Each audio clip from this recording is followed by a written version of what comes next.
Did you know there's an ideal time to let go of things in life, whether it's decluttering your home, your mind, or your energy, or maybe even simply putting yourself out there into the world and letting some part of you be seen? There is indeed a time for taking action on this sort of thing that aligns with your highest good, believe it or not.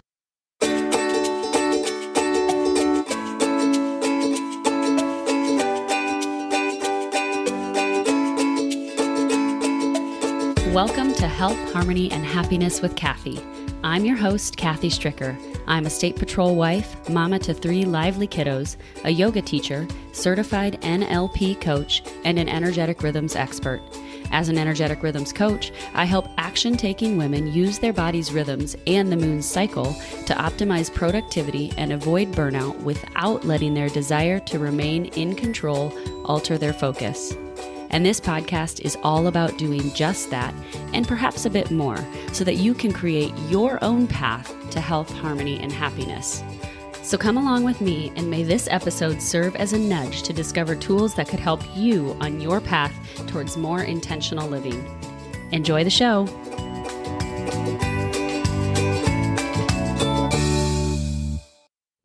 Hey friends, welcome back to the show. This is episode 54 of the Health, Harmony, and Happiness with Kathy podcast, and I am so grateful that you are here. I just want to extend that out to you that I've taken the leap to kind of get back into the podcasting thing, and it is a lot of work, but I greatly enjoy doing it. And so I'm super glad that you're here, that you're listening, and that you're finding benefit in this. And if you think of anybody else who may find benefit in listening to the content that's shared here, I'm just going to invite you to invite them to listen to the show. Send it out to them and share it. But that's not why we're here today. We are here today to talk about energetic rhythms. We're in the midst of a 4-episode series on each phase of your energetic rhythms. So there are 4 phases.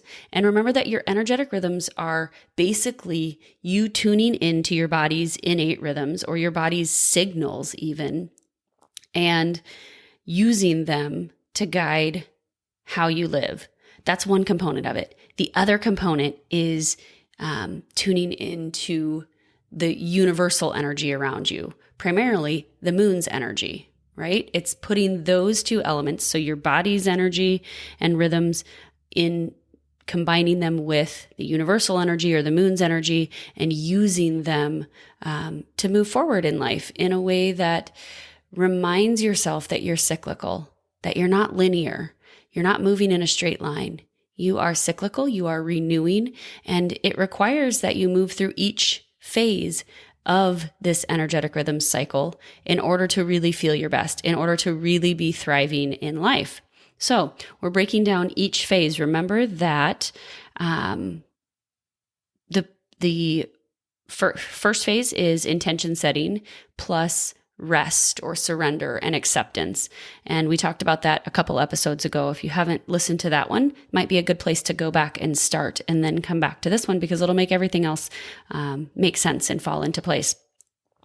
Phase 2 is preparation and growth. This is when you have that growing energy, and you can begin to use it to start on projects, to begin doing the work, begin planting the seeds, or doing the work after you've planted the seeds, rather, on whatever it is that you're working towards, on the intentions that you set in the first phase.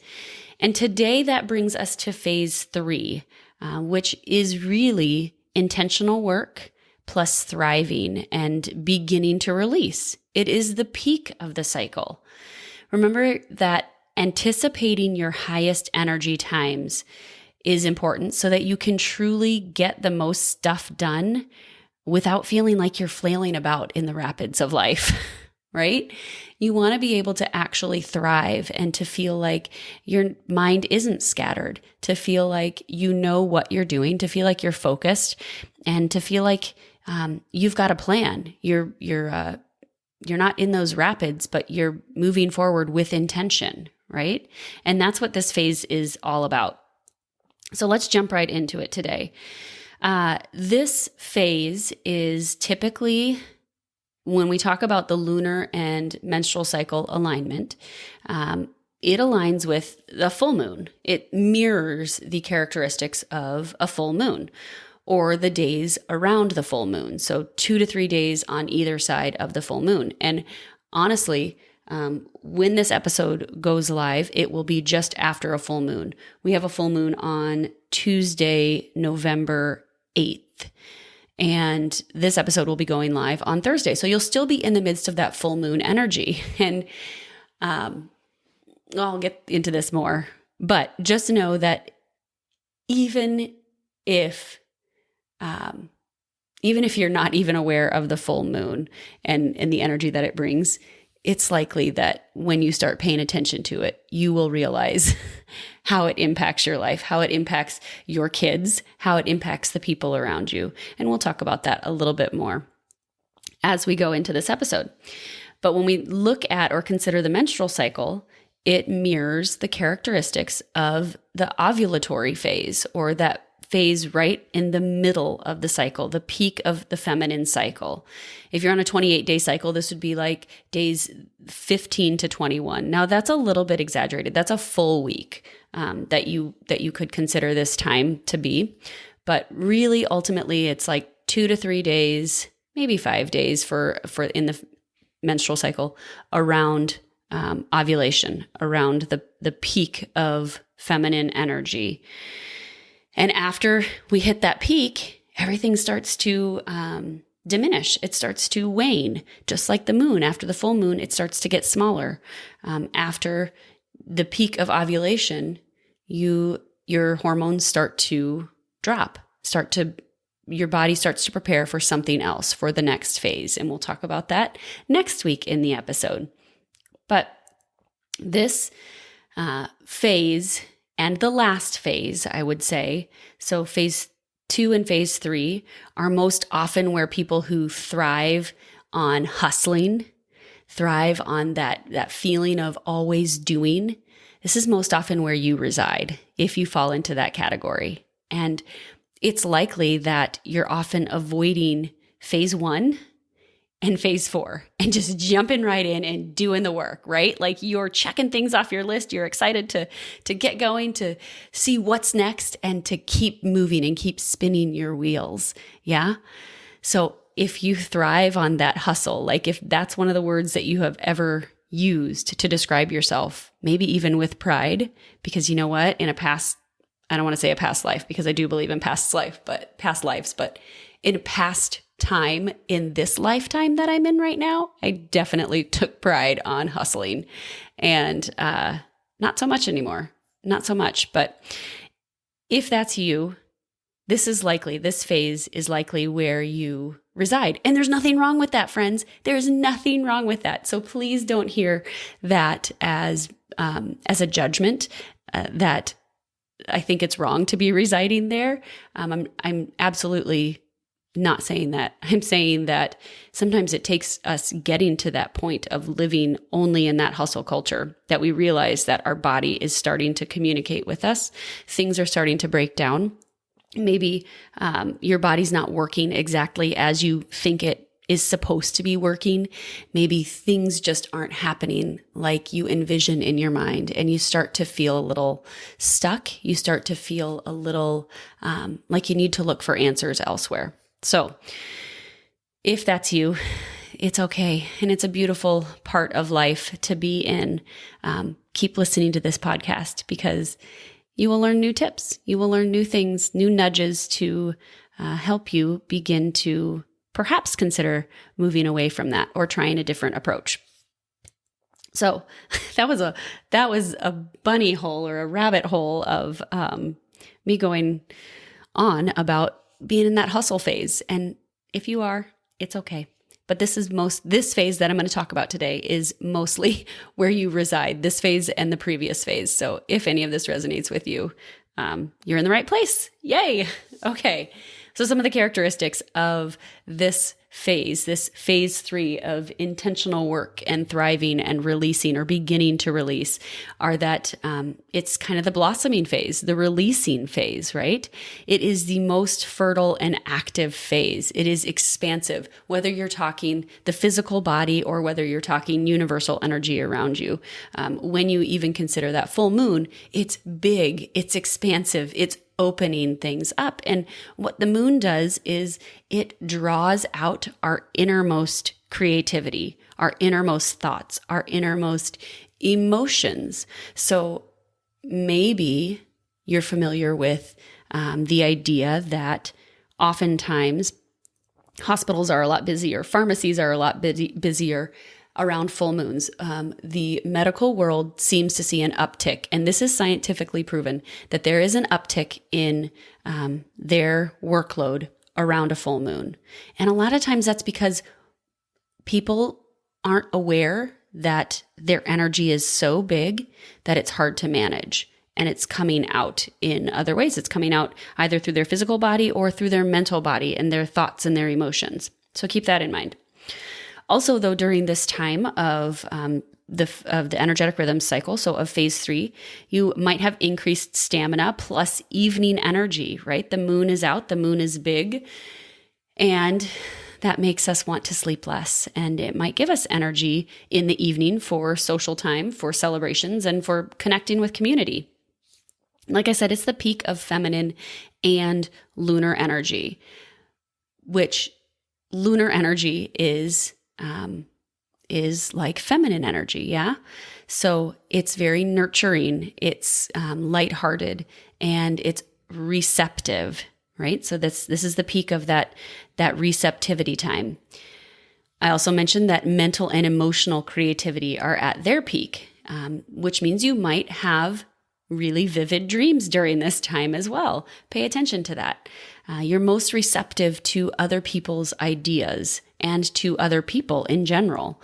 You might feel relaxed and content or in your element during this time. Yet there also might be tension in your body or within your body because of the higher emotional vibrations that you're experiencing, right? So it might naturally make you feel a little bit tense. But the good news is that energy starts to wane following the peak. Good news or bad news, I guess, right? But it's just an indicator that we begin to move into that next phase. So I want to keep this moving along because I've got a lot of content, friends, and bear with me. These episodes are turning out to be a little bit longer than I had anticipated, but I hope you're getting something out of them and enjoying them. So how do you apply this in your daily life? And basically, what does this look like on a day-to-day basis, right? Well, it means that it's the ideal time to release projects out into the world. So this is the part of the day in which you're really taking action. You're working on a specific project. Perhaps this looks like doing housework. Maybe it looks like responding and sending emails that are actually getting things done or making decisions on things, not the emails that are in your inbox that you want to consume the content from because it enriches your life. Those emails are good to start your day with, right? They're good to give you that little bit of motivation and to get you prepared in that second phase of the day, right? So the emails that are really important to pay attention to that are sitting in your inbox are the ones that are going to get things done, that you're going to be able to take action on or make final decisions on. That would fall into this phase of taking action, or this phase of your energetic rhythm cycle, rather. So when you get to that point in your day, after you've done the intention setting, after you've done the schedule planning and the prep and gotten everybody where they need to go for the day, this is the time that you're sitting down or not. Maybe you're moving about your house or your work and you're taking action. This is the time where you are meeting with clients or making other connections. You're maybe coordinating schedules, possibly even a good time to work out. Depending.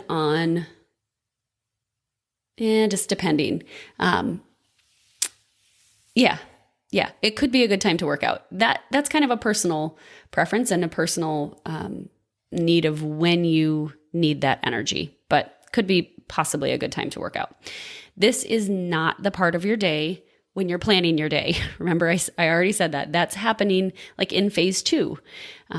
This is not the part of the day where you're doing your morning routine or activities that you do to prep your mind for the day. Okay, those things are already done. Like, do those before you lead into this work or this thriving part. And some of those things, like I mentioned last week, some of those things might be actually the big things. Remember that when taking intentional action, you're taking it on the big things, the things that are going to give you the biggest return on investment. So some of that prep work might actually be the things that are going to get you the farthest. I know for me, my yoga practice, that's number one, hands down.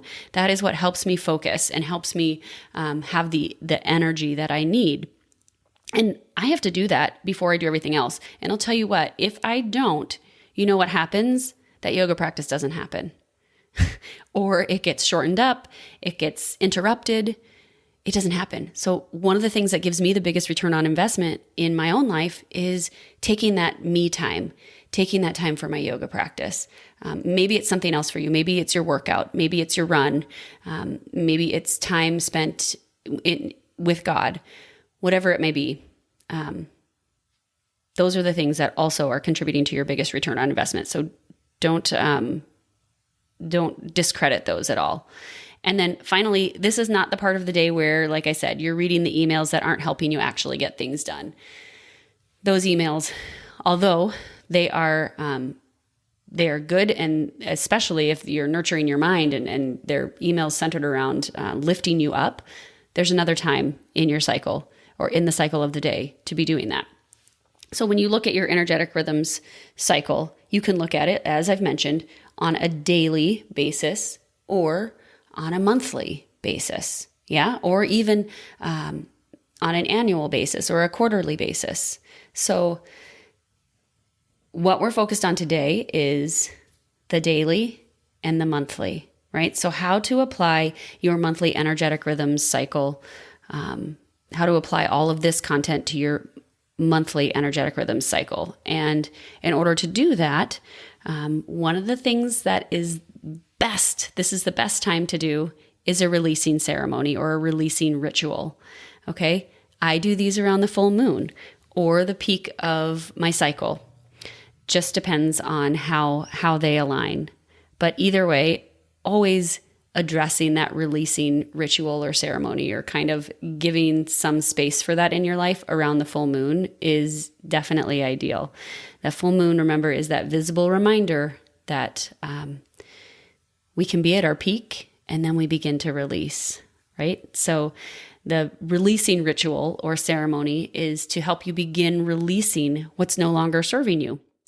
Or maybe it's even to help you put out into the world something that you've created. Put yourself out into the world to be vulnerable.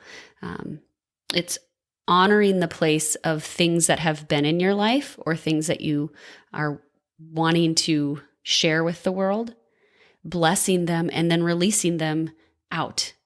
Especially if they're things that no longer serve you, it's letting go of them, releasing them out into the world and releasing attachment to them. Just trusting that when you put it out into the world, life is going to align, which is a super hard thing when you are the kind of person who likes to do it all. I know that. Like, it is hard to let go of that control and to just trust that, hey, you're exactly where you need to be right now in this moment, no matter what. You are exactly where you need to be. And so whatever you're putting out into the world is exactly what needs to be being put out. Whatever you're getting done in your day is exactly what needs to be getting done. You're not falling behind. You're exactly where you need to be. Okay. So big thing is once a month or once a lunar cycle, you're doing a releasing ceremony or a releasing ritual and actually being intentional about that. Remember that during your energetic rhythm cycle, this phase is the ideal time or the best time to access your full potential. So projects set to end on a full moon are almost always successful. So if you're choosing to put something out there, choose to launch it or put it out there around a full moon or on a full moon. It's the time to plan to be visible, to feel alive in your own skin and in your body and with others, and to thrive. Like I said before, it's a time to get social and to start taking action, or to actually be in your full taking action form. But also a cautionary, you're more likely to spend money around the full moon, believe it or not. Studies have shown that people are more likely to spend money because we are more relaxed and more contented in our element. So be aware of that as well if that tends to be something that you struggle with. This is also a great time to begin decluttering and getting rid of things that no longer serve you, right? To do that, not only the mental decluttering, but also the physical decluttering of your space, of your environment. And believe it or not, friends, when you start to declutter the space or the environment around you, it pulls on things and it brings things out of you emotionally and mentally that also need your attention. So that's something that I appreciate working with people on as well. All right, so let's move into the challenges. There are 4 challenges that I have kind of identified that I tend to see with this phase of the cycle. And it is first, we talked about it a little bit at the beginning, the hustle culture. All right, this cycle really gives energy to living in hustle mode and continuing with that. And honestly, the way to combat that is that even sometimes just knowing and understanding that you're cyclical and you need to have all 4 of these phases instead of linear and just going from start to finish in everything helps slow this mentality down. So sometimes just that awareness helps. But other times you have to refer back to those intentions that you set in phase 1 and what you want your life to look, sound, and feel like. And that helps bring you back to the present moment and realize that it's okay to not hustle. It's okay to go at the pace that you're going at, or maybe even slower. So the second challenge that I identify with this phase is that, like I mentioned earlier, there could be tension, but also there could be tiredness and anxiousness that starts to show up or appear around this phase. Now, anxiousness is definitely one that we'll talk about next week because that's a highlight of that phase. But with this phase 3, with the intentional work and thriving and releasing, tension and tiredness are often, and anxiousness are often present because there's heightened energy around you and possibly even within you, like I mentioned, that's drawing your innermost self out. So it just pulls on your energy. It drains your energy. You might find that your mind is thinking about things when you're not able to go to sleep at night or when you're staying awake later because there is more natural light outside. That's all draining your energy. When your mind's going to things outside of the present moment, they're like little energy leaks and it's just pulling on your energy. So you might feel more tired or you might feel anxious. So some of the things or ways to combat this challenge would be to do high energy workouts and release that excess energy during this time. This is the time to really be doing challenging workouts, I would say. Maybe it's spending a little extra time on your workouts or doing more cardio because you're able to get that extra energy out. Do things that help you feel more connected, either to others or to yourself, depending on whether you're more introverted or extroverted, right? Because if you're introverted and you're just trying to connect with others, that's just going to drain you even more, right? So maybe you spend that time connecting with yourself instead and really, really digging into some of the feelings and emotions that you're experiencing. The other thing to consider to help combat this tension, tiredness, or anxiousness is to eat lighter, whole foods, and fewer calories to combat the tiredness, right? So really being mindful of your nutrition during this time. And then the third thing is to meditate, to practice mindfulness and breath work that can calm your nervous system, right? There's lots of resources out there. I have some available as well, but just learning how to begin to quiet and to be present with the thoughts that are going through your head. Meditating isn't that you're trying to necessarily get to the absence of thought because you're always going to have thought, but it's being able to be present in the moment and stay present. So keep that in mind. The next challenge that I often see with this phase is that there's less sleep. Less sleep because there's more natural light. I mentioned that before. So that obviously leads to the tiredness that you might be experiencing. But sometimes you also don't necessarily need or feel like you need as much sleep. Your body's circadian rhythms are set to be more wakey, basically, because of how natural light plays into our sleep-wake cycle. You'll often see this with kids. It's very clear to me when, if it's not like on my radar that, oh yeah, there's a full moon in a week or so, when my kids start sleeping less, it's very obvious to me that there is a full moon coming, because naturally they just start waking up earlier and they're a little bit more awake in the evening as well. And so it gives me permission to not get frustrated with that or irritated by that, because they're just responding to the natural energy around them, which is absolutely beautiful. So some of the things that you can do to try to combat this is just still try to maintain a regular sleep schedule. Take shorter power naps if you can when needed, if you are finding that less sleep is making you a little bit fatigued. The other thing is use that increased energy to get things done. This is for those of you who love to still hustle and love to do all the things and get all the things done. Use that excess energy to get things done, right? This is the time to embrace fun and embrace socialization and connection, and also get things done. So use it to your advantage for sure. And the last challenge is one that I have kind of mentioned earlier in this episode, but really I'm going to give it a name. It's emotional intelligence. And your emotional intelligence is in regards to letting your emotions or your inner self out. It is feeling the big feelings and maybe not knowing how to manage them. When you have a higher emotional intelligence level, I guess, you are able to manage those feelings. You're able to be aware of them, and you're able to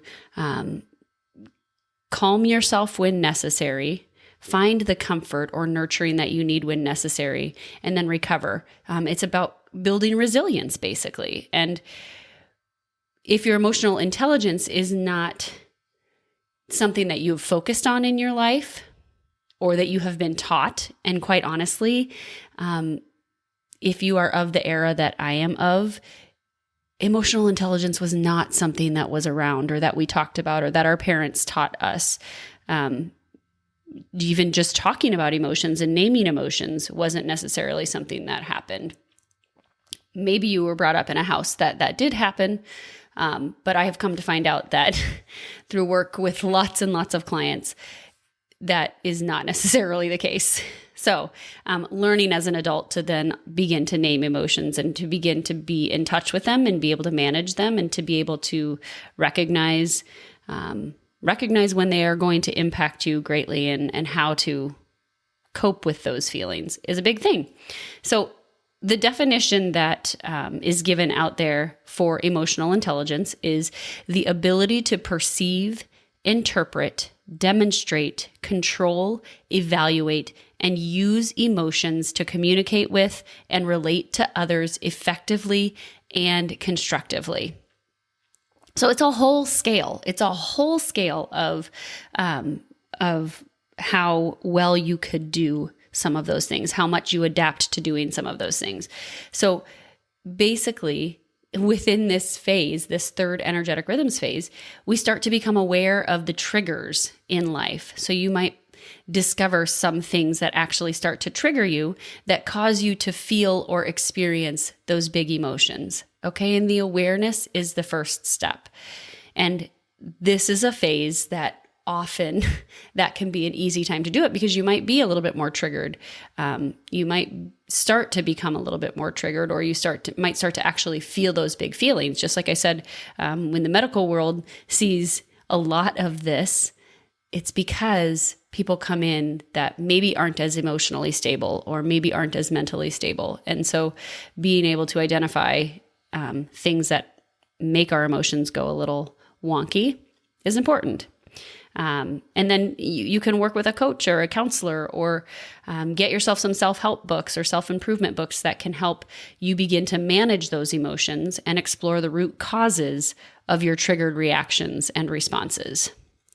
Because it's what's at the cause, or at the root rather, it's what's at the root of that triggered emotion that is causing you to respond or react likely in the way that you are, when sometimes those big feelings and big emotions happen during this phase. So we're going to go potentially a little bit into more of that next week. I can't remember what I have outlined, but next week, phase 4 is definitely a phase that emotions start to come out a whole lot more, or we start to be a little bit more sensitive to that because of the way things are, and the tendency towards anxiousness, as I mentioned earlier in this episode.